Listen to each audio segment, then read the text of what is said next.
Question number 8 એમાં આપણને એવું કીધું છે કે સિમ્પલ પેન્ડ્યુલમનો જે એક્સપેરિમેન્ટ છે એમાં એલ વર્સસ ટી સ્ક્વેરનો ગ્રાફ દોરવામાં આવે છે. એનો સ્લોપ જે છે એ ફાઇન્ડ આઉટ કરવાનું કીધું છે. ગ્રાફ કોની વિરુદ્ધ દોરવાનો કીધો છે? L versus T square. બરાબર. તો એલ અને ટીનું પહેલાં જે ઇક્વેશન છે એમાં આપણે જઈએ અને એની ઉપરથી વિચારીએ. તો ટી ઇઝ ઇક્વલ ટુ આપણે જાણીએ છીએ 2π√L/g થવાનું છે.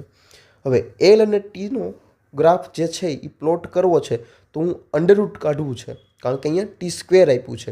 તો હું લખી શકું કે T square is equal to 4π² L/g.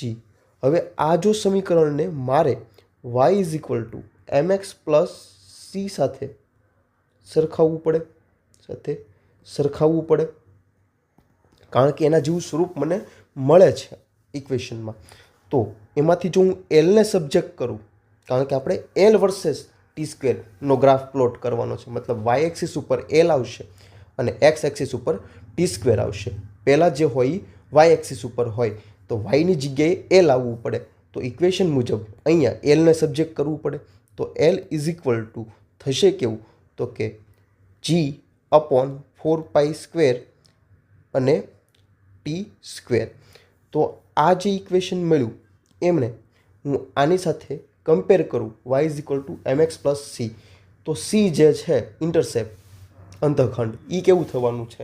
0 થશે. અને જે એક્સ છે એની જગ્યાએ ટી સ્ક્વેર છે અને વાય છે એની જગ્યાએ એલ છે. તો એ સિવાયનું જે કાંઈ વધ્યું એને હું કહેશું? સ્લોપ કહેશું, ઢાળ કહેશું.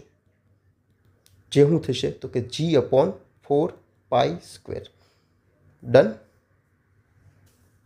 તો આન્સર થઈ જશે સી.